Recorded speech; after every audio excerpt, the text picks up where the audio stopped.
The morning light filtered through the tall windows of Meridian Café like honey through gauze, casting golden rectangles across the worn hardwood floors that had witnessed 10,000 conversations. Steam rose from ceramic cups in delicate spirals, carrying the rich aroma of Colombian beans that had traveled halfway around the world to find their purpose in this small corner of downtown Portland. The café hummed with the familiar symphony of a Tuesday morning, the gentle whir of the espresso machine, the soft percussion of porcelain against saucers, the whispered confessions of lovers, and the urgent murmurs of business deals being born over lattes and croissants. Preparing and narrating this type of story took us long efforts and hard work. So if you were enjoying the story, please consider subscribing to our channel.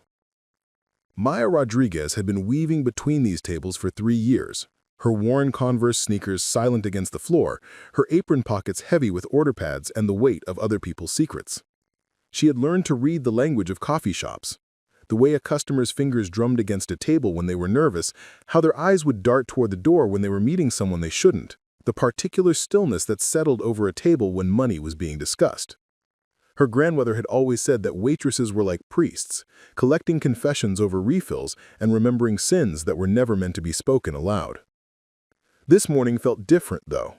There was an electricity in the air that made the hair on Maya's arms stand up, a tension that seemed to vibrate through the floorboards and settle in her chest like a stone. She paused behind the counter, her dark eyes scanning the familiar faces, Mrs. Chen reading her morning paper in the corner booth, the college students hunched over their laptops near the window, and the businessman in the expensive suit who always ordered his coffee black and left exactly 15% tip. Never more, never less. But today, there was someone new. A man in his 40s sat at table 7, near the back wall where the morning light couldn't quite reach. He wore a navy blazer that had seen better days and glasses with thick black frames that seemed too large for his narrow face. His fingers moved constantly, adjusting his collar, straightening his napkin, reaching for his phone and then pulling back as if he'd been burned. Most telling of all was the small device that sat next to his coffee cup, no bigger than a matchbox, its tiny red light blinking like a digital heartbeat. Maya had seen recording devices before. Her brother Carlos worked in audio engineering, and their apartment was cluttered with microphones and sound equipment that he used for his freelance work. She recognized the sleek design, the professional-grade quality that separated this from the cheap voice recorders sold at electronics stores. This was the kind of equipment used by people who needed crystal-clear audio, who couldn't afford to miss a single whispered word. At table 12, directly in the device's line of sight, sat Alexander Hartwell. Maya had learned his name not from any introduction, but from overhearing the revered way other patrons spoke it when they thought no one was listening. He was younger than she had expected a millionaire to be, maybe 35, with dark hair that always looked like he'd just run his fingers through it, and eyes the color of storm clouds. He came in every Tuesday and Thursday at exactly 9:15, ordered a double espresso and a blueberry muffin, and spent the next hour reading financial reports that he pulled from a leather briefcase that probably cost more than Maya's rent. But it wasn't his wealth that made Maya notice him. It was the way he always said please and thank you, in a voice that suggested he'd been raised by people who believed manners mattered more than money. It was how he remembered her name after only 3 visits and asked about her classes at Portland State. It was the way he folded his napkin neatly when he was finished and always left a $20 tip on a $7 order, sliding it under his saucer with the quiet discretion of someone who understood that dignity mattered more than charity. Today, Alexander's usual routine was disrupted. Instead of his solitary morning ritual, he was meeting with someone, a woman in her 50s with silver hair pulled back in a severe bun and an Armani suit that probably cost more than Maya's car. They spoke in low voices, their heads bent over documents spread across the small table like maps of some invisible territory. Maya caught fragments of their conversation as she refilled water glasses at nearby tables. Merger proposal, board approval, due diligence. The vocabulary of deals that could change the world with a signature. The man at table 7 was listening to every word. His eyes never left Alexander's table, and Maya watched as he occasionally adjusted the position of the recording device, angling it like a photographer fine-tuning a shot. The red light continued its steady blink, a digital pulse that seemed to count down towards some unseen catastrophe. Maya's hands trembled slightly as she carried a tray of dirty dishes toward the kitchen, the porcelain chattering against itself like nervous teeth. She had grown up in a neighborhood where people minded their own business because survival depended on not seeing too much, not knowing too much, not caring too much about things that weren't your concern. Her mother had cleaned offices for 20 years, coming home with stories about the papers she'd seen on executive desks, the conversations she'd overheard through conference room doors, the secrets that powerful people forgot were within earshot of the invisible army of service workers who kept their world running. Los ricos creen que somos fantasmas, her mother would say in Spanish. The rich think we're ghosts. They see through us because we don't matter to them, because our existence only registers when their coffee needs refilling, or their trash needs emptying, or their floors need mopping. But Maya had never been invisible. She had always seen too much, remembered too much, cared too much. It was a trait that had gotten her into trouble in high school when she'd confronted a teacher about giving lower grades to students with accents, and again in college when she'd organized a protest against the university's plan to cut funding for ESL programs. Carlos always teased her about having a superhero complex, an inability to walk past injustice without getting involved. As she pushed through the swinging doors into the kitchen, Maya's mind raced. She could pretend she hadn't noticed, could let whatever was happening play out without her interference. It would be safer that way. Simpler. She was just a waitress, earning her way through college, saving money for graduate school applications, planning a future that didn't include getting tangled up in the complicated lives of rich strangers. But then she thought about Alexander's quiet kindness, the way he'd asked about her midterms last week with genuine interest, how he'd noticed when she'd gotten her haircut and complimented the new style without making it feel inappropriate or invasive. She thought about the ethics classes she was taking as part of her sociology major, about the discussions of moral obligation and the responsibilities we have to protect each other, even when, especially when, it's inconvenient. The kitchen was a sanctuary of controlled chaos.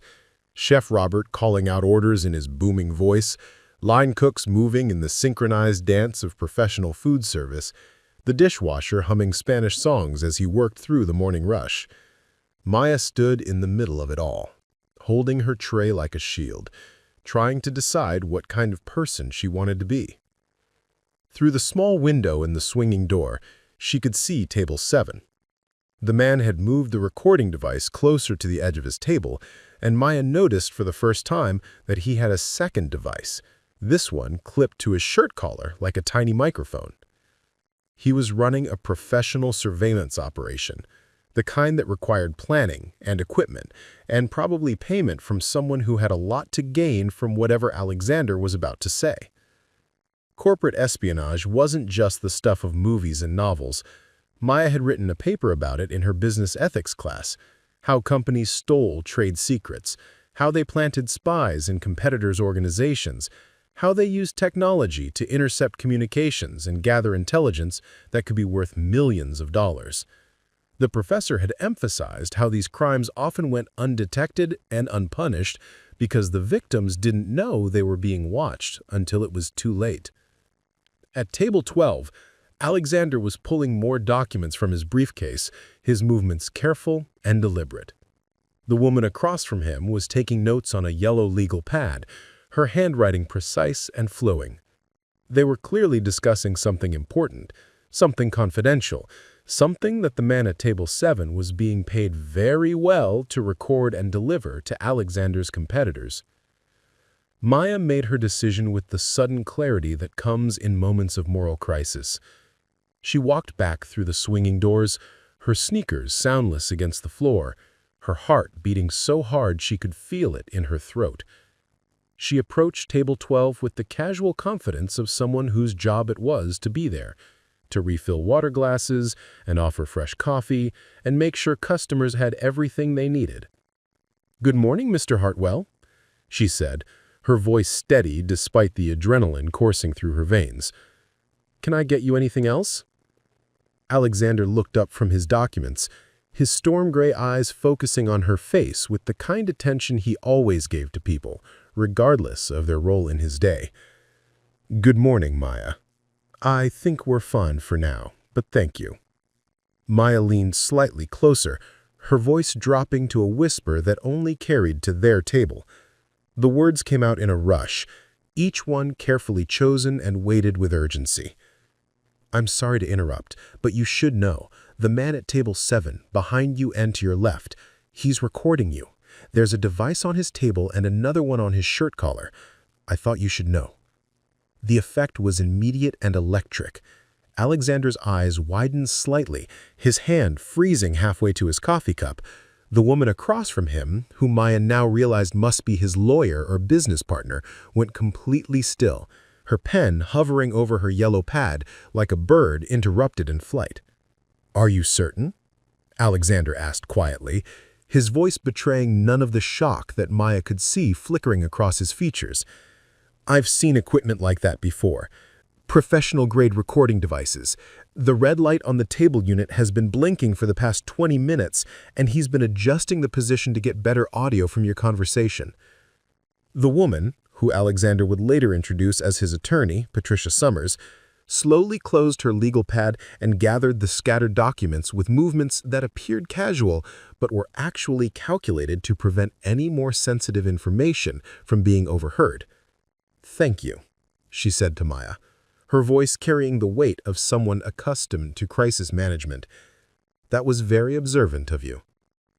Alexander's eyes met Maya's, and in that moment she saw something that would stay with her for years to come. Gratitude mixed with surprise, as if he'd been reminded that kindness could come from unexpected places. "What's your major?" he asked suddenly, the question seeming to come from nowhere. "Sociology," Maya replied, confused by the apparent change of subject, "with a focus on business ethics."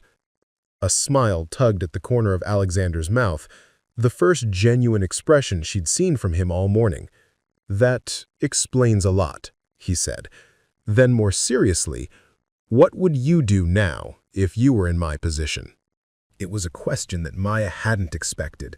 A request for advice that bridged the gap between customer and server, between rich and working class, between the watched and the watcher.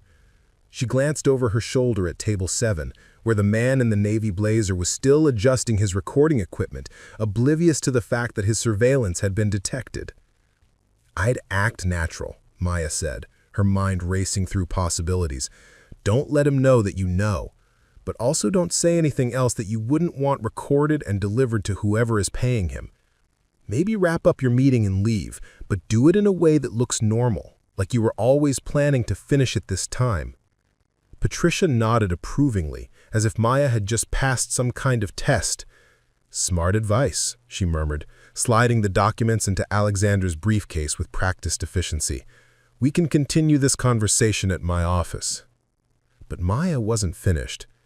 The sociology student in her, the part that had spent 2 years studying power dynamics and ethical decision-making, was already thinking 3 steps ahead. "You might also want to know who he's working for," she said quietly. "People don't usually conduct surveillance operations alone. There's probably someone else involved, someone coordinating this from the outside."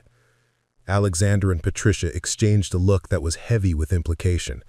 Maya got the sense that this wasn't the first time something like this had happened, that corporate espionage was an occupational hazard that came with Alexander's level of success and influence. "We should go," Patricia said, standing with the fluid grace of someone who had spent decades commanding boardrooms and courtrooms. "Mr. Hartwell, shall we continue our discussion at the office?" Alexander nodded, but before he could stand, Maya found herself speaking again. "Be careful," she said, the words coming out more personal than professional. "I don't know what kind of deal you were discussing, but someone thinks it's worth a lot of money to spy on you. That usually means there's a lot at stake." For a moment, the 3 of them stood in a triangle of shared understanding, the millionaire, the attorney, and the waitress who had just altered the course of what might have been a very expensive mistake. Maya felt the weight of the moment, the way small actions could ripple outward in directions that were impossible to predict or control. Alexander pulled a business card from his wallet, his movements deliberate and thoughtful. "Maya," he said, handing her the card, "if you ever decide you want to do something other than serve coffee and study sociology, please call me. People with your instincts and integrity are rare in any industry." The card was heavier than expected, printed on thick, cream paper with elegant lettering that read, Alexander Hartwell, CEO, Meridian Dynamics. Maya stared at it, understanding for the first time exactly who she had just protected, exactly how high the stakes really were. As Alexander and Patricia gathered their belongings and prepared to leave, Maya realized that the morning had fundamentally changed something in her understanding of how the world worked. She had always known that powerful people lived different lives, made different kinds of decisions, faced different kinds of dangers.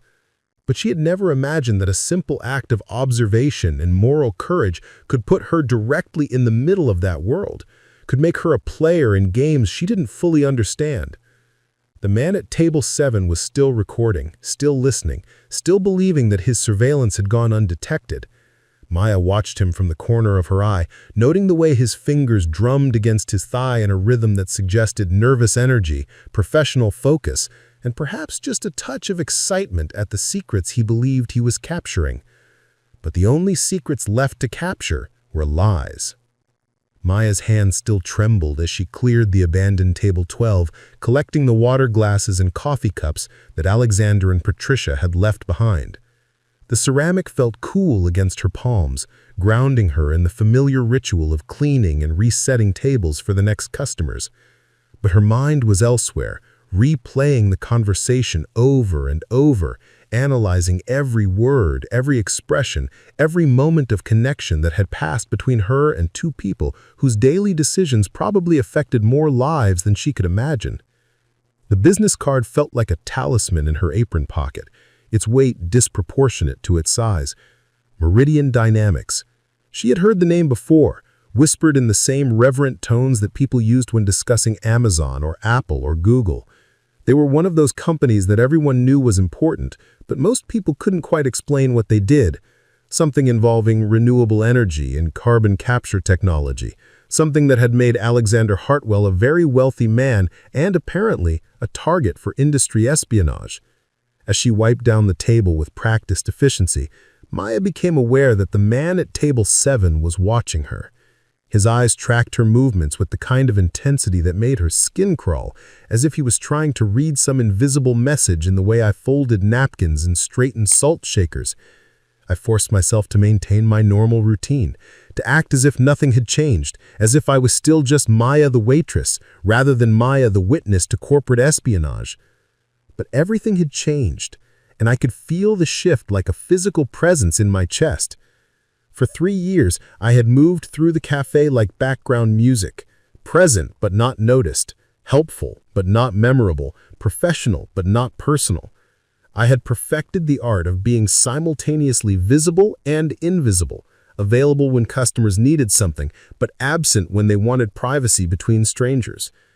It was a skill that most people in service industries learned by necessity, a way of existing that protected both server and served from the awkwardness of too much intimacy between strangers. Now, suddenly, I had stepped out of that comfortable invisibility and into something that felt dangerous and exciting and terrifying all at once. I had made a choice that could have consequences I couldn't predict, had involved myself in a story that was much larger and more complex than my usual concerns about rent payments and assignment deadlines, and whether I had enough money left over after tuition to help my mother with the electricity bill. The morning rush began to thin out, and I found myself with moments of quiet between orders, spaces where my mind could wander to uncomfortable questions. What if I had misread the situation? What if the man at table 7 was actually a journalist or a private investigator working on something completely legitimate? What if Alexander Hartwell wasn't the benevolent figure I had imagined, but someone involved in the kind of business dealings that warranted surveillance? I thought about my sociology professors, about the discussions they'd had regarding moral relativism and the dangers of making ethical decisions based on incomplete information. My favorite professor, Dr. Martinez, was always challenging students to examine their assumptions, to question whether their instinct to help was based on solid evidence or unconscious bias. Good intentions, he would say, are not sufficient justification for action. We must also consider context, consequences, and our own limitations in understanding complex situations. But Maya's instincts had always served her well. She had grown up in a neighborhood where reading people correctly could mean the difference between safety and danger, where understanding the subtle signs of trouble could prevent larger problems down the road. Her grandmother called it saber ver, knowing how to see. It was more than observation. It was the ability to read the story that people told with their bodies, their voices, their choices about where to sit and how to hold their hands and what they did when they thought no one was watching. The man at table 7 was still there when the lunch crowd began to arrive, still nursing the same cup of coffee he'd ordered 3 hours earlier, still adjusting his recording equipment with the fidgety movements of someone under pressure. Maya noticed that he checked his phone constantly, as if waiting for instructions or updates from someone else. Professional surveillance required coordination, planning, communication with handlers who stayed safely removed from the actual operation. Around noon, Maya's shift supervisor, Janet, approached her with the kind of expression that usually preceded questions about schedule changes or customer complaints. Janet was a woman in her late 50s who had worked in food service since she was 16, someone who had seen every kind of drama that could unfold over coffee and pastries. She had kind eyes behind wire-rimmed glasses and the sort of maternal presence that made both customers and employees feel cared for. "Maya, honey," Janet said quietly, glancing toward table 7, "that gentleman has been nursing the same coffee for 4 hours. I'm thinking we might need to politely encourage him to order something else or free up the table for lunch customers." It was a reasonable request, the kind of routine management decision that happened dozens of times every day in cafes across the world. But Maya felt a spike of anxiety at the thought of the man being asked to leave before she could figure out what he was really doing there, who he was working for, what kind of information he had managed to record before Alexander and Patricia had been warned. "I can handle it," Maya said, surprising herself with the quickness of her response. "I'll go offer him a lunch menu and see if he wants to order something else." Janet nodded approvingly. "Good. You're always so good with the difficult customers. Just be polite but firm about the table turnover policy." As Maya approached table 7, she felt her heart rate increase and her palms begin to sweat. The man looked up as she approached, his eyes focusing on her with laser intensity that made her feel exposed, as if he could read her thoughts simply by studying her face. Up close, she could see that he was older than she'd initially thought, maybe late 40s or early 50s, with premature gray at his temples and lines around his eyes that suggested he spent a lot of time squinting at small details. "Good afternoon," Maya said, forcing her voice into its normal pattern of professional friendliness. "I wanted to check if you'd like to see our lunch menu. Our chef makes an excellent quinoa salad and we have fresh soup today." The man's smile was carefully practiced, the kind of expression that was designed to appear warm while revealing nothing. "That's very thoughtful," he said, his voice carrying a slight accent that Maya couldn't quite place. "I'm actually meeting someone for lunch, so I'll probably order when they arrive." It was a reasonable explanation, the kind of thing that customers said all the time when they were holding tables for friends or business associates. But Maya noticed that he hadn't moved his recording equipment, hadn't adjusted his position in any way that suggested he was expecting company. The devices were still aimed toward table 12, still positioned to capture conversations from Alexander's usual spot. "No problem," Maya replied, maintaining her professional smile. "Just let me know when you're ready to order." As she walked away, Maya felt the weight of the man's gaze following her across the cafe. She busied herself with routine tasks, refilling sugar dispensers, wiping down counters, checking the coffee levels in the thermal carafes, but her mind was racing. She was in over her head, dealing with situations that were far beyond her experience or expertise. What did she really know about corporate espionage or surveillance, or the kind of high-stakes business dealings that made people willing to break the law for inside information? But then she thought about her ethics classes, about the case studies they had discussed involving whistleblowers and ordinary citizens who had discovered wrongdoing and had to decide whether to get involved. Her professors had emphasized that ethical action didn't require perfect knowledge or guaranteed outcomes. It required making the best decision possible with available information and then taking responsibility for the consequences. During her break, Maya stepped outside into the Portland afternoon, breathing deeply of air that smelled like rain and coffee and the distant promise of the Pacific Ocean. The city hummed around her with its familiar rhythm.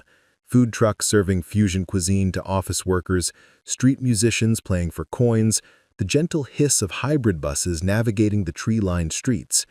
It was a city that prided itself on sustainability and social consciousness, where people wore their values like badges and corporations competed to have the most ethical business practices. She pulled out her phone and, after a moment's hesitation, typed Meridian Dynamics into the search engine. The results were impressive.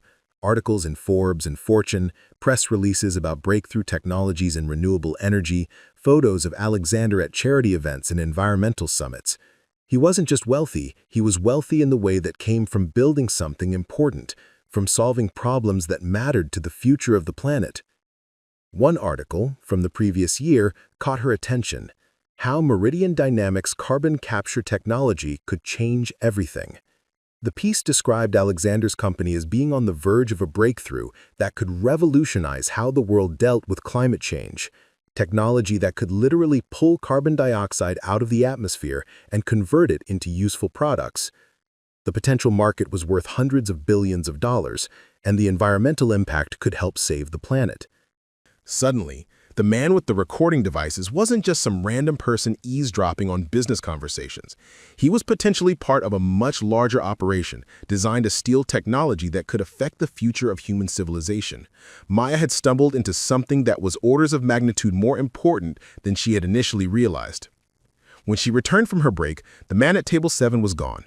His coffee cup sat empty on the table, along with a $10 bill that covered his order plus a modest tip. But the recording devices were nowhere to be seen, suggesting that he had packed up his surveillance equipment and left while Maya was outside reading about his target. The absence felt ominous rather than reassuring. Maya had no way of knowing how much he had recorded before Alexander and Patricia had been warned, how much sensitive information might already be on its way to competitors or foreign agents. She had prevented further surveillance, but the damage might already have been done. As she cleared table 7, Maya noticed something that the man had left behind, a small piece of paper, folded once and tucked under his coffee cup as if it had been placed there deliberately. Her heart rate spiked as she unfolded it, expecting to find some kind of threat or warning or coded message. Instead, in neat handwriting, she found an address and a time: 1247 Northwest Industrial Boulevard, Unit 12, 8 p.m. tonight. Come alone. The warehouse district of Northwest Portland transformed after dark, its industrial bones casting long shadows under sulfur-yellow streetlights that hummed like mechanical insects. Maya sat in her aging Honda Civic, engine running, heater fighting against the October chill that seeped through the windows like invisible fingers. The address on the folded paper led to a complex of converted warehouses that, during the day, housed artist studios and startup companies, but at night felt abandoned, haunted by the ghosts of the city's manufacturing past. 1247 Northwest Industrial Boulevard, Unit 12. The building squatted among its neighbors like a concrete beast, its windows dark except for a single light glowing from what appeared to be a second-floor office. Maya checked her phone for the 4th time in 10 minutes. 7:47 p.m.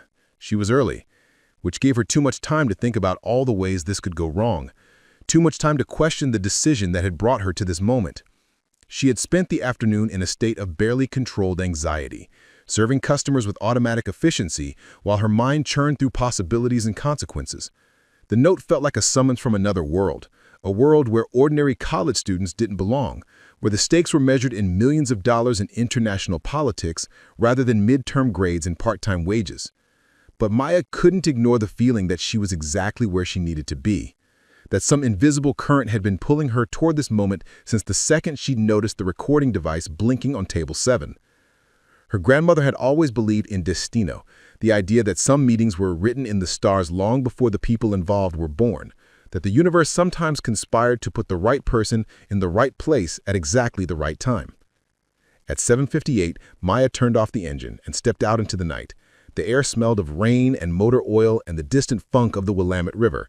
Her footsteps echoed against the concrete as she made her way to the building, each sound seeming amplified by the industrial emptiness around her. Unit 12 was marked by a small placard next to a steel door that looked like it belonged on a bank vault. She knocked twice, her knuckles producing a hollow sound that seemed to disappear into the darkness. For a long moment, nothing happened. Then she heard footsteps, multiple sets, approaching from the other side of the door. The sound of locks being turned, heavy deadbolts sliding back with mechanical precision. The door opened to reveal not the man from the cafe, but a woman in her 30s with short auburn hair and the kind of intense green eyes that seemed to catalog every detail of Maya's appearance in a single glance. She wore dark jeans and a black leather jacket that looked both stylish and functional, the kind of clothing chosen by someone who needed to move quickly and blend into crowds. "Maya Rodriguez?"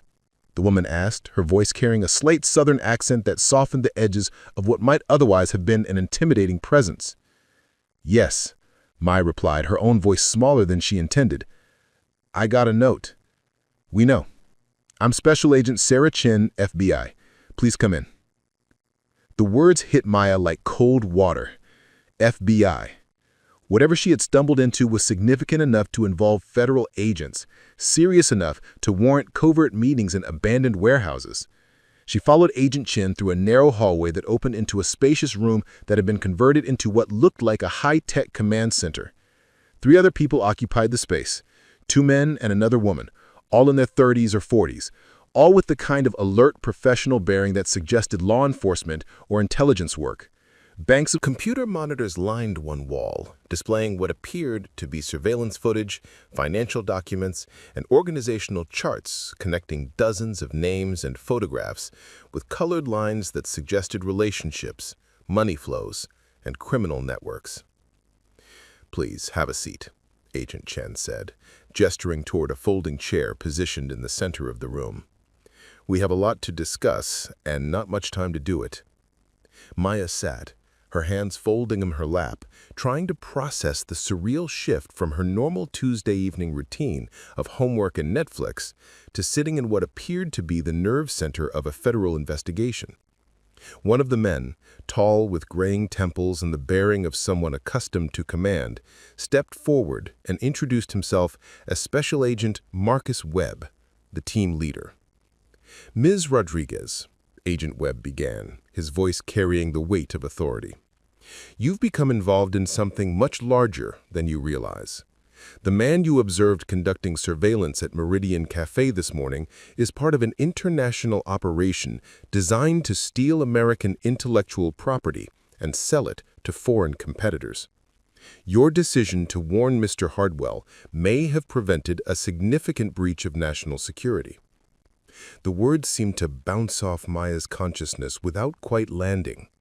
National security, foreign competitors, international operations. These were concepts from news reports and thriller novels, not from the life of a sociology student who worked at a coffee shop to pay for college. Agent Chen activated one of the computer monitors, and Maya saw surveillance footage from inside Meridian Café.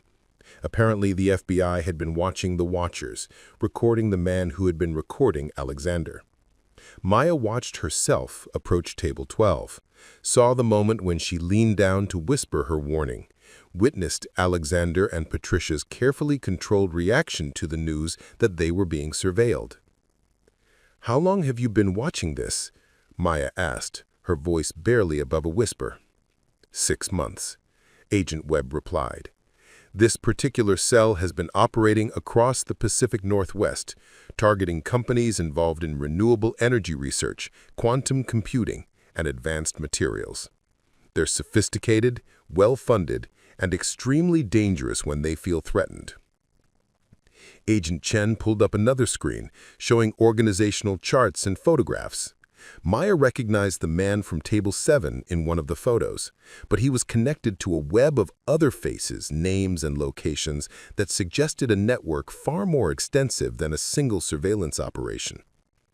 "Viktor Petrov," Agent Chen said, pointing to the man Maya knew, Russian national, former intelligence officer, now freelancing for the highest bidder.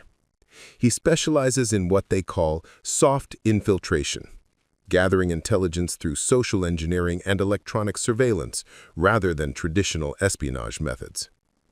Maya stared at the photograph, remembering the intensity in Petrov's eyes, the careful way he had positioned his recording equipment, the practiced smile he had given her when she offered him the lunch menu.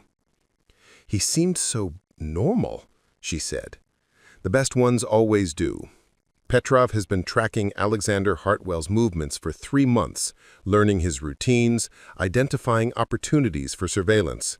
Today's meeting between Hartwell and his attorney was supposed to discuss the final details of a merger that would give Meridian Dynamics access to breakthrough battery technology developed by a German startup.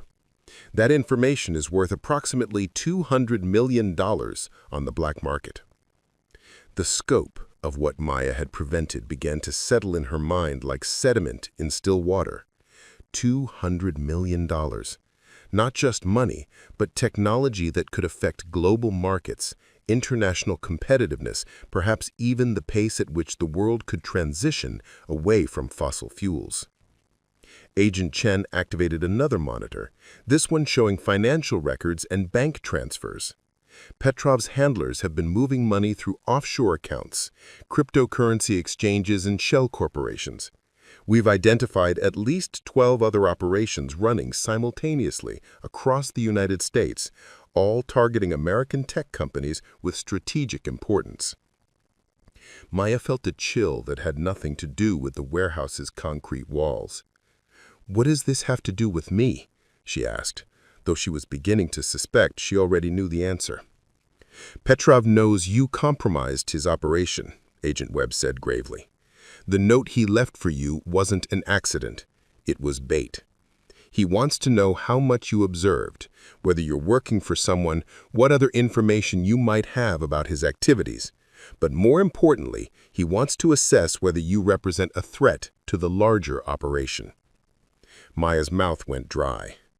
"Are you saying I'm in danger?" Preparing and narrating the story took us long efforts and hard work, so if you're enjoying the story, please consider subscribing to our channel. We're saying that you've become a person of interest to people who have killed to protect much smaller secrets than the ones you stumbled into today, Agent Chen replied bluntly. Viktor Petrov's organization doesn't leave loose ends. The words hung in the air like smoke, filling Maya's lungs with the taste of fear. She thought about her quiet life, her routine concerns about grades and rent payments, and whether she could afford new textbooks for next semester. She thought about her mother, who still worked cleaning offices downtown, who had sacrificed everything to make sure Maya could go to college and build a better life. She thought about Carlos, about her grandmother who had died, believing that America was a place where hard work and moral courage would always be rewarded rather than punished. "What do you want me to do?" Maya asked, surprised by the steadiness in her own voice. Agent Webb exchanged glances with his team before answering. "We want you to help us take them down." The request wasn't entirely unexpected, but hearing it spoken aloud made Maya's heart race. "I'm not trained for this. I'm not an agent or a spy or whatever you call people who do this kind of work. I'm a student who serves coffee." "Sometimes the best assets are the ones who don't look like assets," Agent Chen said softly. "Petrov is expecting you to be afraid, to be naive, to be exactly what you appear to be, a college student who got in over her head. That expectation is what makes you valuable to us." Agent Webb activated another screen, this one showing a detailed floor plan of what appeared to be an office building. Petrov's organization operates out of a consulting firm called Pacific Northwest Analytics. It's a legitimate business that provides market research and competitive intelligence to tech companies, which gives them perfect cover for industrial espionage. They've been using it as a front for 2 years. Maya studied the floor plan, noting the security systems, exit routes, and office layouts that suggested a level of operational sophistication that went far beyond simple corporate spying. "What exactly are you asking me to do?" "We want you to get inside their operation," Agent Webb said. "Not as an undercover agent, that would be too dangerous and you're not trained for it, but as exactly what you are. A witness who saw something she shouldn't have, someone who might be willing to trade information for money or protection." Agent Chen leaned forward, her green eyes intense with focus. "Petrov will want to debrief you about what you observed at the cafe, what you know about Alexander Hartwell's schedule, whether you've spoken to anyone else about the surveillance. If you can convince him that you're just a frightened college student looking to make some easy money, he might recruit you as an asset. The idea sent ice through Maya's veins. You want me to pretend to work for the people who are stealing American technology and selling it to foreign governments? We want you to let them think you're willing to work for them, Agent Webb clarified. The difference is crucial. You would be wearing a wire, following our scripts, reporting everything back to us. Your job would be to gather evidence that we can use to shut down their entire network. Maya stood up, pacing to the wall of monitors and staring at the images of suspects, bank records, and organizational charts that represented a world she had never imagined existing. The faces looking back at her from the photographs seemed ordinary, unremarkable, the kind of people she might pass on the street without a second glance. But according to the FBI, they were part of a network that was systematically undermining American technological superiority for profit. How do you know they'll try to recruit me? Maybe they'll just eliminate the problem. Because you're more valuable to them alive than dead, Agent Chen replied. You work at a cafe that's frequented by some of the most important tech executives in Portland. You're invisible to them, trusted, in a position to observe and overhear conversations that could be worth millions.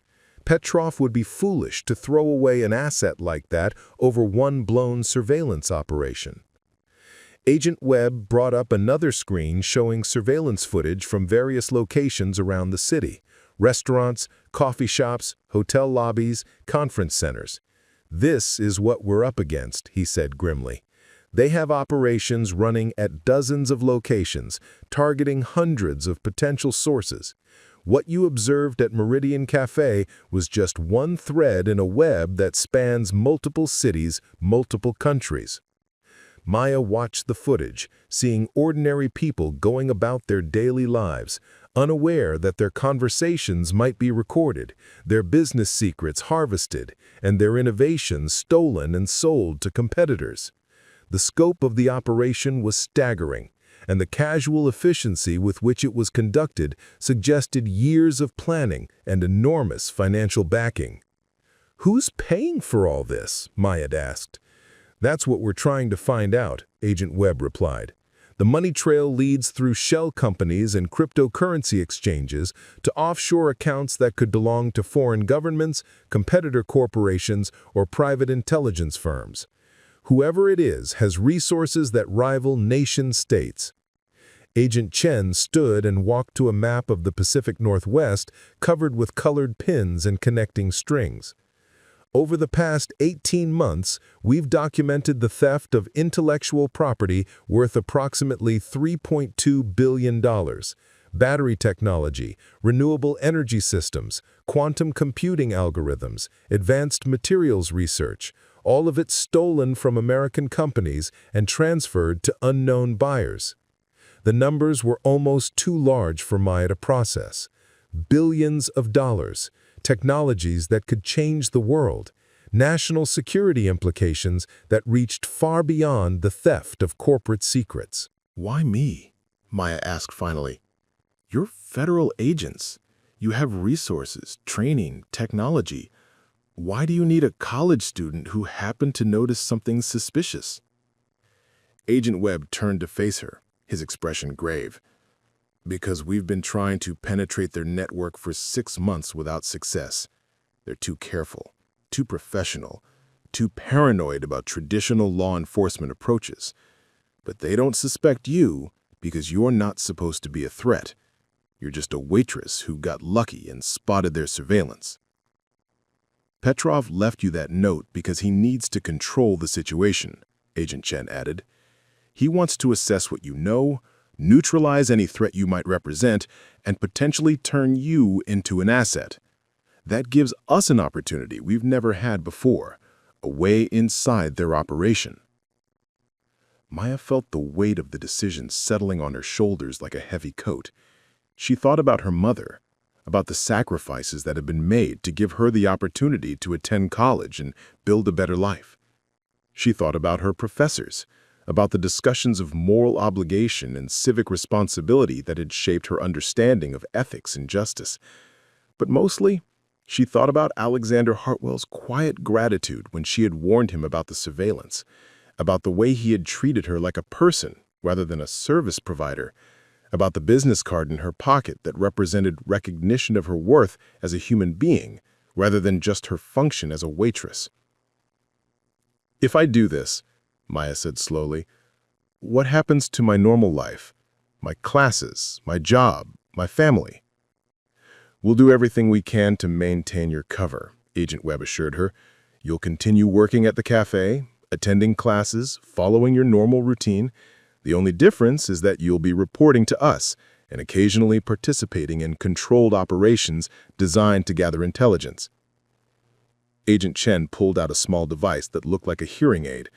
"This is a microtransmitter, virtually undetectable, with a range of about half a mile. If you agree to help us, you'll wear this during any interactions with Petrov's people. We'll be listening to everything, ready to intervene if you're in danger." Maya took the device, feeling its weight in her palm. It was surprisingly light for something that could record conversations that might determine the fate of billions of dollars in stolen technology. How long would this go on? Until we have enough evidence to dismantle their entire network. Could be weeks, could be months, but we're committed to seeing this through, and we're committed to keeping you safe. Maya closed her eyes, trying to imagine herself in the role they were asking her to play. Could she convince international criminals that she was willing to betray her country for money? Could she lie convincingly enough to people whose lives depended on detecting deception? Could she maintain the facade of a naive college student while secretly working for the FBI? "I need to know something," Maya said, opening her eyes and looking directly at Agent Webb. "Are you absolutely certain that Alexander Hartwell is innocent in all this, that he's not somehow involved in the espionage operation?" Agent Webb's expression softened slightly. "Alexander Hartwell has been cooperating with our investigation for 3 months. He's the one who first alerted us to the surveillance attempts on his company. He's been helping us identify and track the people trying to steal his technology." The revelation hit Maya like a physical blow. Alexander had known about the surveillance, had been working with the FBI, and probably recognized my warning as confirmation of something he already suspected. His surprise at the cafe hadn't been shock at learning he was being watched. It was surprise at being warned by someone who wasn't supposed to know about the operation. "He knew," Maya said, the pieces falling into place. "When I warned him, he already knew he was being surveilled." "He knew they were trying," Agent Chen confirmed, "but he didn't know they had succeeded in placing surveillance equipment in his usual meeting location. Your warning allowed him to protect sensitive information that would have been devastating in the wrong hands." Maya felt a strange sense of relief mixed with embarrassment. She had been congratulating herself for saving Alexander from a threat he was already aware of, when in reality, she had simply provided him with tactical intelligence that allowed him to better protect himself and his company. But that didn't diminish the importance of what she had done, or the opportunity it had created for the FBI's investigation. "I'll do it," Maya said, the words coming out in a rush before she could second-guess herself. "I'll help you catch them." The next morning arrived gray and drizzling. Typical October weather that turned Portland's streets into watercolor paintings, where everything blurred at the edges. Maya stood in front of her bathroom mirror, practicing expressions in the pale light filtering through frosted glass. Nervous, frightened, greedy, naive. The faces she might need to wear when she walked into Pacific Northwest Analytics and tried to convince international criminals that she was exactly what she appeared to be. A college student who had stumbled into something bigger than herself and wanted to profit from it. The microtransmitter sat invisible in her ear, its presence more psychological than physical.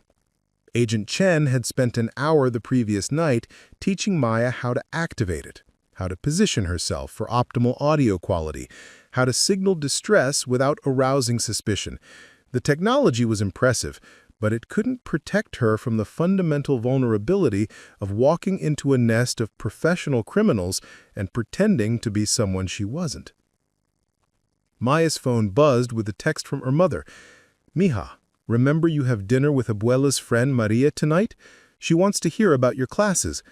The message came from a world that felt impossibly distant from surveillance equipment and federal investigations. A world where the biggest concerns were family obligations and whether Maya was eating enough vegetables. She typed back, "I remember. Looking forward to it." The lie felt necessary but uncomfortable. If everything went according to plan, she would spend the evening being debriefed by FBI agents rather than sharing tamales with her grandmother's friend. The address Agent Webb had given her led to a sleek office building in the Pearl District, one of Portland's most expensive neighborhoods, where tech companies and design firms competed to have the most minimalist logos and the most sustainable coffee service. Pacific Northwest Analytics occupied the 8th floor, behind glass doors marked with discreet lettering that suggested competence without drawing attention. Maya took the elevator up, her heart beating hard enough that she worried the sound might be picked up by the microtransmitter. The hallway was decorated with abstract art and potted plants that probably cost more than her monthly tuition. Everything about the space suggested legitimate business operations, the kind of consulting firm that charged hundreds of dollars per hour to provide market research and competitive analysis to Fortune 500 companies. The receptionist was a young woman about Maya's age, with perfectly styled blonde hair and the kind of professional wardrobe that Maya associated with business school graduates. Her smile was warm and practiced as Maya approached the desk. "Good morning," the receptionist said. "How can I help you?" "I'm Maya Rodriguez," Maya replied, her voice carefully modulated to suggest nervousness without panic. "I think Viktor Petrov is expecting me." The receptionist's expression didn't change, but Maya caught a flicker of something. Recognition, perhaps, or heightened attention. "Of course. Let me check with Mr. Petrov's office." As the receptionist made a quiet phone call, Maya used the time to observe her surroundings with the heightened awareness that Agent Chen had taught her. Security cameras in the corners, key card readers on interior doors, the kind of sophisticated access control systems that went beyond normal office security. On the walls, framed photographs showed company executives at industry conferences, award ceremonies, and charity events, all perfectly normal for a consulting firm, but Maya now knew to look for the subtle signs of a cover operation. "Mr. Petrov will see you now," the receptionist said, standing and leading Maya down a hallway lined with conference rooms and private offices. Through glass walls, Maya could see people working at computers, participating in video conferences, creating PowerPoint presentations, all the activities of a normal business day. Viktor Petrov's office was a corner suite with windows overlooking the Willamette River and the mountains beyond. He stood as Maya entered, his smile as carefully practiced as it had been at the cafe, but his eyes showed the kind of sharp intelligence that missed nothing. He wore an expensive suit that had been tailored to fit his lean frame, and his handshake was firm, without being aggressive. "Ms. Rodriguez," he said, his accent more pronounced than Maya remembered. "Thank you for coming. Please have a seat." Maya settled into a leather chair that probably cost more than her car, trying to project the kind of nervous energy that someone in her supposed situation would feel. "I wasn't sure if I should come. After what happened yesterday, I'm kind of freaked out." Petrov returned to his seat behind a desk that had cluttered with legitimate-looking business documents and industry reports. He said, "I can understand your concern. It's not every day that someone finds themselves in the middle of such sensitive business matters." Maya forced herself to lean forward slightly, to appear eager despite her claimed nervousness. "I keep thinking about what I saw, what I heard. I mean, if people are willing to pay that much money for information about business meetings, maybe I've been overlooking opportunities." It was the opening that Agent Webb had coached her to create, the suggestion that she was interested in profiting from her position at the cafe rather than simply reporting what she had observed to authorities. Petrov's eyes sharpened with interest, and Maya felt a chill as she realized how quickly he had shifted from assessment to potential recruitment. "What exactly did you observe yesterday?" Petrov asked, his tone casual, but his attention laser-focused. "I'm curious about your perspective on the events." Maya took a breath, preparing to walk the tightrope between giving Petrov enough information to maintain his interest while not revealing anything that could compromise the FBI's investigation. "There was this guy "At table 7 with recording equipment," she said. "Professional stuff, not like a phone or anything casual. He was positioned to record conversations from table 12, where Mr. Hartwell always sits." Petrov nodded, his expression neutral. "And what did you do with that information?" "I warned Mr. Hartwell," Maya said, allowing a note of defiance to enter her voice. "Look, I don't know what kind of business you people are in, but recording someone's private conversation without their knowledge seemed wrong." "Of course," Petrov said smoothly. "You did what any ethical person would do in that situation. But now you find yourself curious about the broader context, about the value of the information that was being sought." Maya nodded, trying to appear like someone who was being gradually convinced to compromise her principles for financial gain. "I keep thinking about it. Mr. Hartwell always has these meetings, always talks about deals worth millions of dollars, and I'm just there, invisible, hearing everything." Petrov leaned back in his chair, studying Maya with the intensity of someone evaluating a potential business investment. "The information economy is one of the most lucrative sectors in the modern world," he said. "Companies pay enormous sums for competitive intelligence, market insights, strategic information that gives them advantages over their rivals." "How enormous?" Maya asked, allowing greed to color her voice.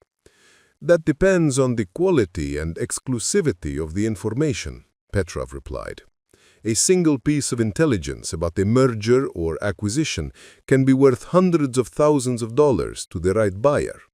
Technology specifications, strategic plans, financial projections, these things have value that most people never consider." Maya felt sick as she realized how casually Petrov was describing industrial espionage and corporate theft, how he was reframing crimes as business opportunities. But she forced herself to nod as if his logic was beginning to make sense to her. "What would I have to do?" Maya asked. Petrov smiled, and Maya saw the predator behind the polished exterior. "Nothing dramatic, nothing illegal. Simply observe, listen, and occasionally share interesting information with people who appreciate its value."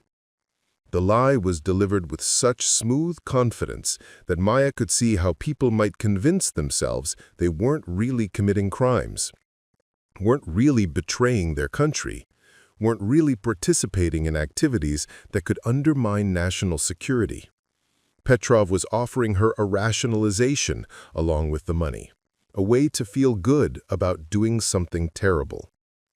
"I would need guarantees," Maya said, surprised by her ability to sound calculating rather than terrified. "Protection, if people found out I was sharing information."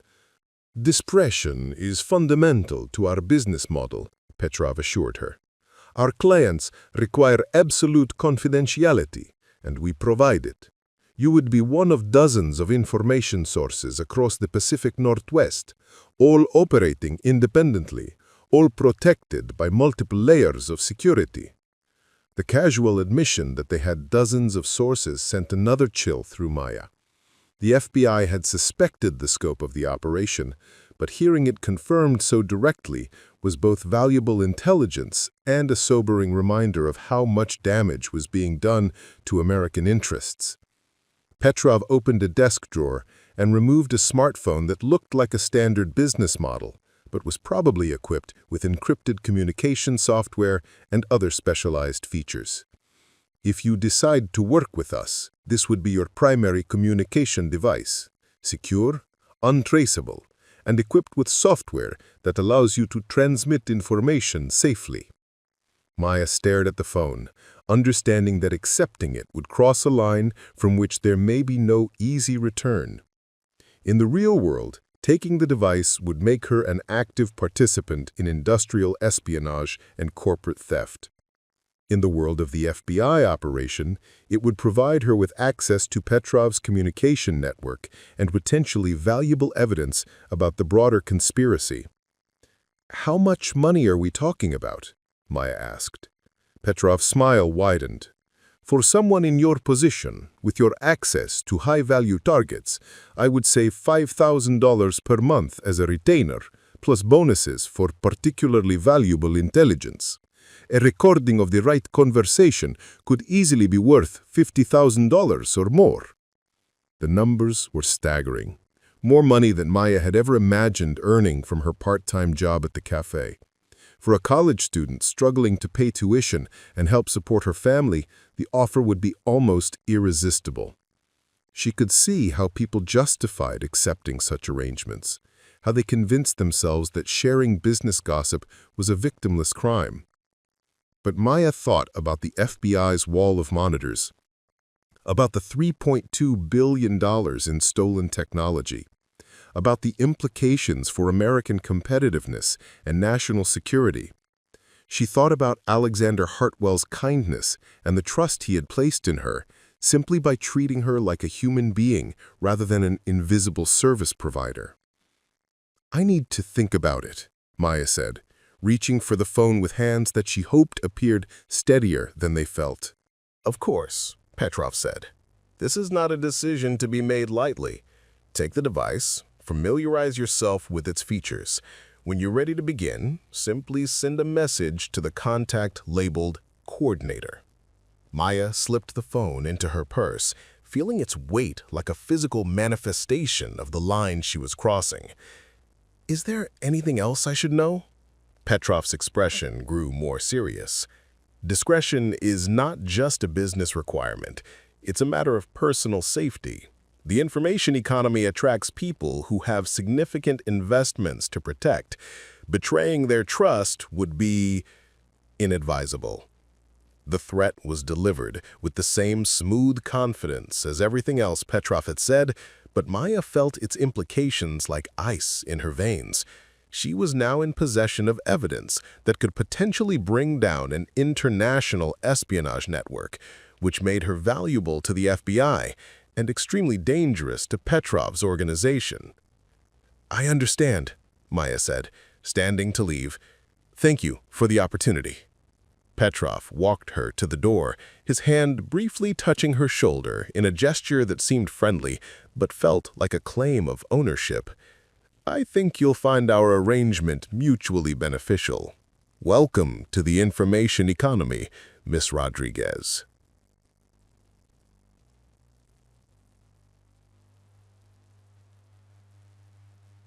The encrypted phone felt like a bomb in Maya's purse as she walked through downtown Portland, past the food trucks and street musicians and office workers grabbing coffee during their afternoon breaks.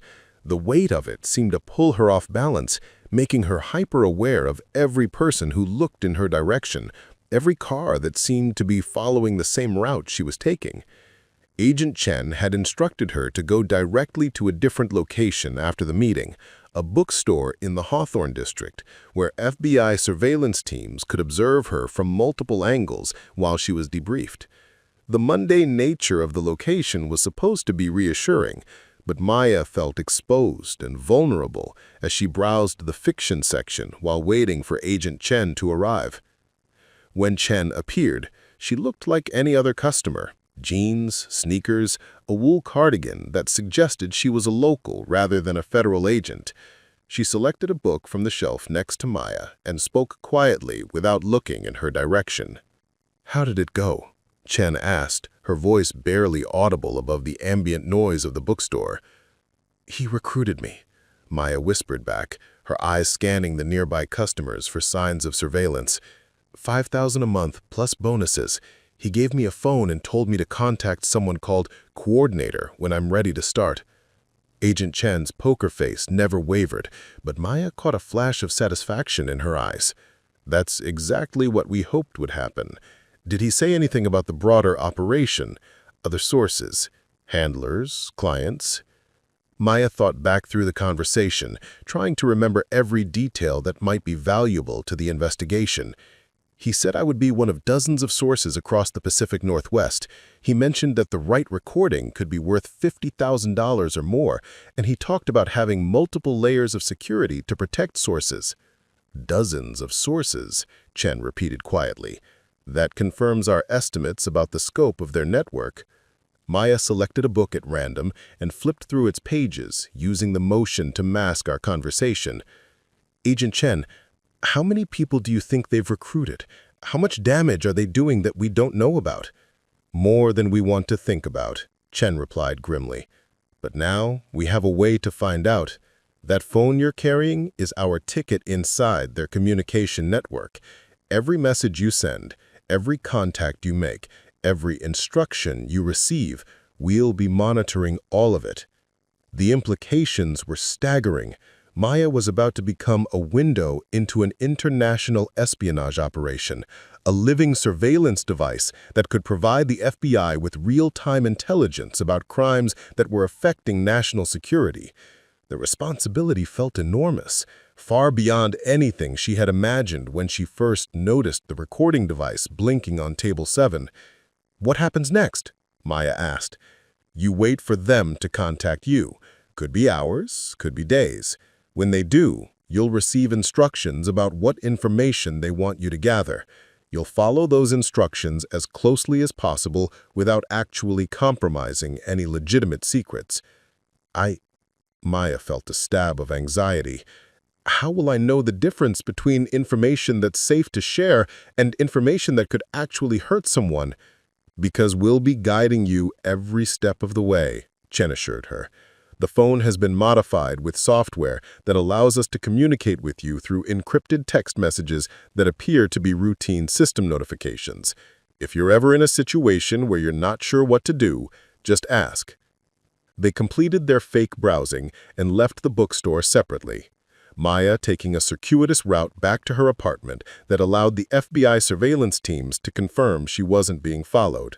But the walk gave her too much time to think about what she had committed herself to.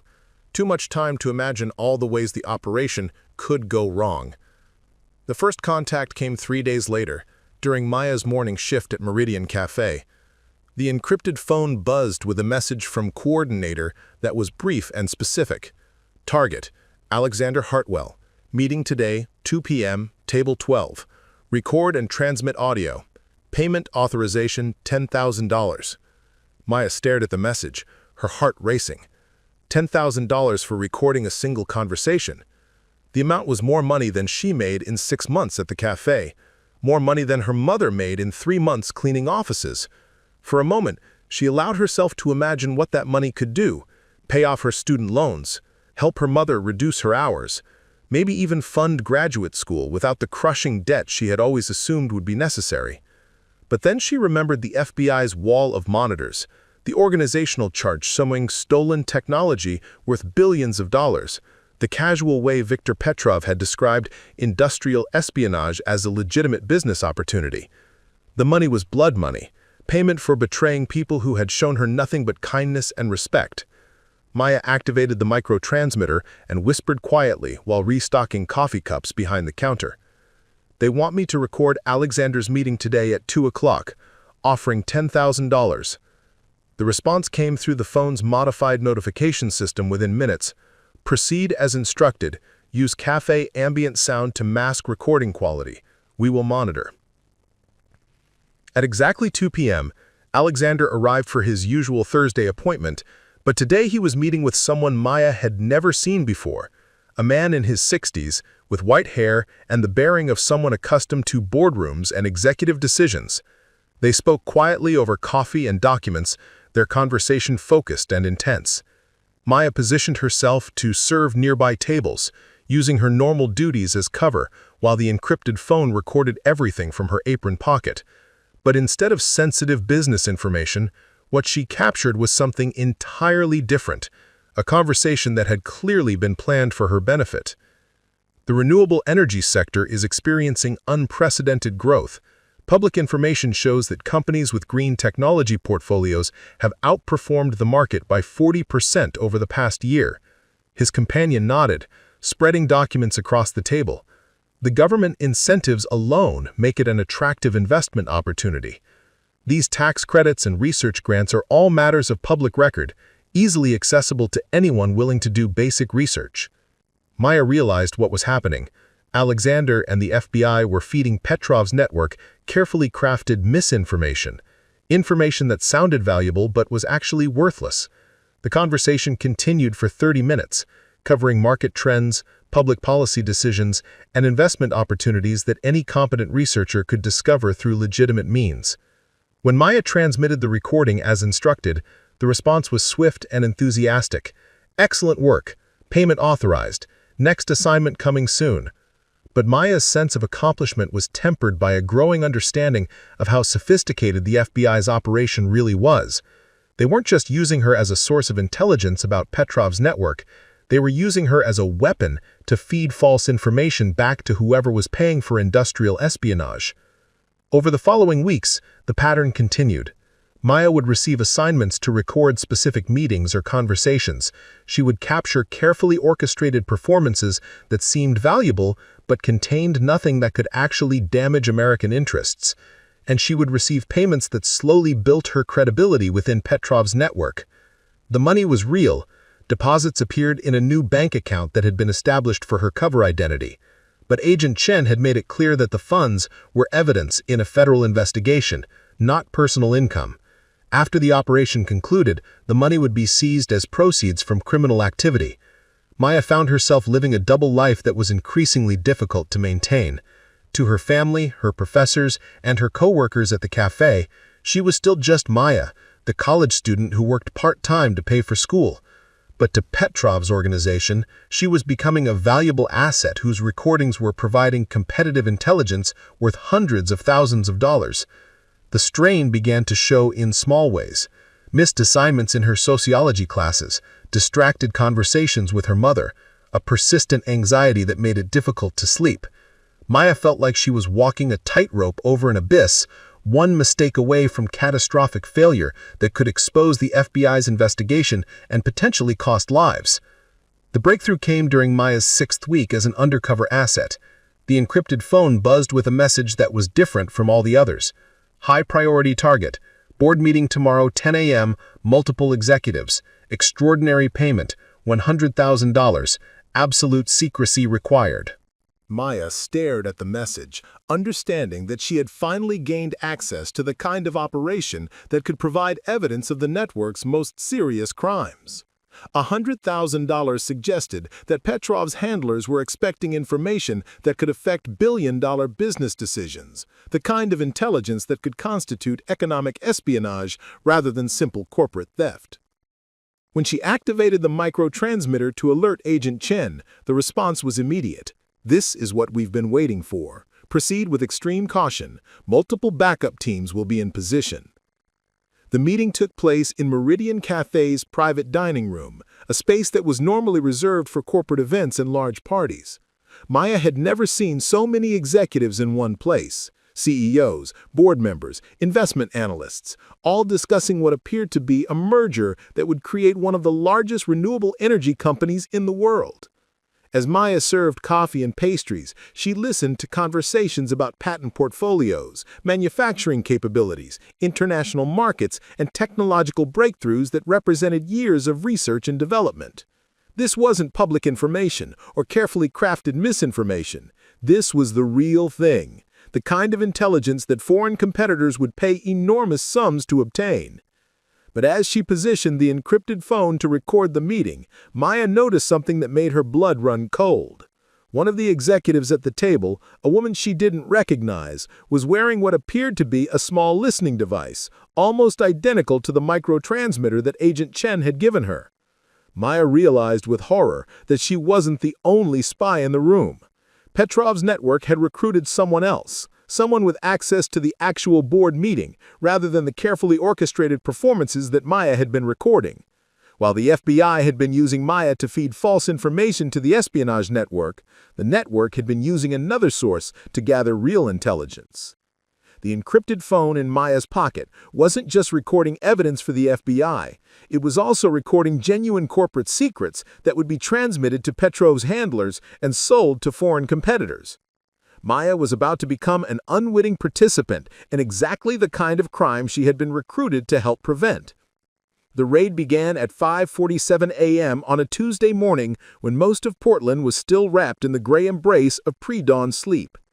Maya watched from Agent Chen's surveillance van as FBI teams moved with precision through the Pearl District, their movements coordinated like a complex dance choreographed to dismantle an international conspiracy. Through encrypted radio communications, Maya heard the simultaneous operations unfolding across the city. Pacific Northwest Analytics, the consulting firm that had served as Petrov's cover operation, was surrounded by agents who had spent months studying the building's layout, security systems, and personnel schedules. Margaret Thornton's East Side mansion was being searched by forensic accountants and digital specialists who would spend the next several hours cataloging evidence of her betrayal. "Primary target secured," came Agent Webb's voice through the radio. Viktor Petrov had been arrested in his office, surrounded by the same monitors and organizational charts that Maya had seen during her recruitment meeting 2 months earlier. The smooth confidence he had displayed when offering her money for corporate secrets had been replaced by the stunned silence of someone whose carefully constructed world had collapsed in minutes. Maya felt a strange mixture of satisfaction and melancholy as she listened to the reports flooding in from arrest teams across the Pacific Northwest. The network that had seemed so powerful and sophisticated was being dismantled with the methodical efficiency of law enforcement professionals who had spent months building cases against each target. Secondary operations in Seattle and San Francisco report successful arrests. "Looks like we got most of the network in the first wave," Agent Chen said, monitoring communications from FBI field offices across the region. The encrypted phone in Maya's lap, the device that had connected her to Petrov's organization for 8 weeks, would never receive another message from Coordinator.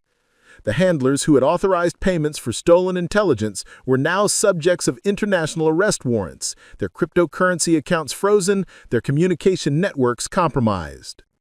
As the sun rose over Portland, painting the city in shades of gold and amber that made the Willamette River look like molten metal, Maya began to understand the full scope of what they had accomplished. The FBI's investigation had uncovered evidence of industrial espionage worth over $4 billion, involving technology transfers that could have affected everything from renewable energy development to quantum computing research. Agent Webb appeared at the van's door, his usually serious expression softened by something that might be satisfaction. "Margaret Thornton is in custody," he announced. Her home office contained financial records showing payments of over $2 million from shell companies linked to foreign intelligence services. Maya thought about the silver-haired board member who had sat across from Alexander at that final meeting, recording conversations about merger strategies and manufacturing partnerships while maintaining the facade of a respected corporate executive. The betrayal went beyond simple greed. Thornton had violated the trust of colleagues who had treated her as family, had sold secrets that represented years of innovation and research. "What happens to the money?" Maya asked, thinking about the deposits that had appeared in her account throughout the operation. "The payments they made to me for the recordings?" "Evidence in a federal prosecution," Agent Chen replied. "But there's also a reward program for civilians who assist in national security investigations. You'll be compensated for your time and the risks you took." The money felt less important than it had when Maya first struggled to pay tuition and help her mother with bills. The past 2 months had changed her perspective on what constituted real wealth, not just financial security, but the knowledge that she had contributed to something larger than herself, that her actions had helped protect the technological innovations that could shape the future of the planet. 3 months later, Maya sat in a federal courtroom in downtown Portland, watching Viktor Petrov face a judge who would determine his fate for the next several decades. The man who had recruited her with promises of easy money and rationalized criminal activity as legitimate business practice now wore an orange jumpsuit and the hollow expression of someone whose carefully constructed identity had been stripped away. The prosecution's case was overwhelming. Financial records, encrypted communications, surveillance footage, and recorded conversations painted a picture of systematic espionage that had operated for 3 years across multiple states. Maya's undercover work had provided crucial evidence, but it was just one thread in a web of intelligence that demonstrated the scope and sophistication of the operation. Margaret Thornton had already pleaded guilty to charges of economic espionage and conspiracy. Her cooperation with prosecutors revealed details about foreign handlers and payment structures that helped authorities understand how the network had operated. During her sentencing hearing, she had spoken about the financial pressures that led to her initial recruitment, about how small compromises had gradually escalated into wholesale betrayal of corporate secrets. "I convinced myself that the information I was sharing wasn't really harmful," Thornton had said, her voice barely audible in the packed courtroom. "I told myself that business intelligence was different from national security secrets, that competition between companies was just capitalism at work." Maya had felt a chill of recognition listening to Thornton's testimony. The rationalizations were similar to the justifications that Petrov had offered during Maya's recruitment, the same logic that had convinced dozens of other assets to participate in activities that undermined American technological competitiveness. The sentences were substantial. Petrov received 15 years in federal prison, with no possibility of parole for 10 years. Margaret Thornton was sentenced to 8 years, with provisions for early release if she continued cooperating with ongoing investigations. The network's financial coordinator, arrested in San Francisco, received 12 years for money laundering and conspiracy charges. But the legal proceedings were only part of the resolution. The real impact became visible in the months following the arrests, as technology companies across the Pacific Northwest implemented new security protocols, background check procedures, and counterintelligence training programs designed to prevent similar infiltrations. Alexander Hartwell became an unlikely spokesperson for corporate security awareness, speaking at industry conferences about the hidden vulnerabilities that existed in plain sight. "We think about cybersecurity and physical security," he would tell audiences of executives and entrepreneurs, "but we often overlook human security, the trusted employees and service providers who have access to our most sensitive information." Maya found herself invited to some of these conferences, not as a waitress serving coffee, but as someone whose story illustrated both the vulnerabilities and the opportunities that existed in the intersection between national security and daily life. She spoke about the ethical decision-making process that led her to report suspicious activity, about the importance of ordinary citizens understanding their role in protecting American interests. The experience changed Maya's academic trajectory. She switched her major from sociology to national security studies with a focus on economic espionage and corporate counterintelligence. Her professors, initially skeptical of a student whose only credentials were serving coffee and working undercover for the FBI, quickly recognized that her practical experience provided insights that couldn't be gained from textbooks or case studies.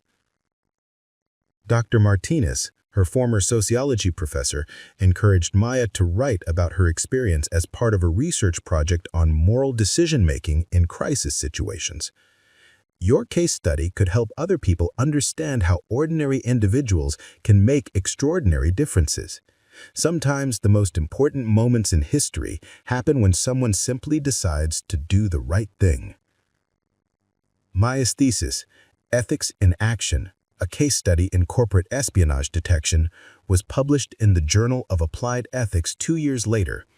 It became required reading in business ethics courses across the country helping students understand that moral courage often looked like everyday decisions made by ordinary people. The business card Alexander had given her remained in Maya's wallet, though she never needed to call the number. Her undergraduate work caught the attention of recruiters from the CIA and FBI, leading to a full scholarship for graduate studies in international security.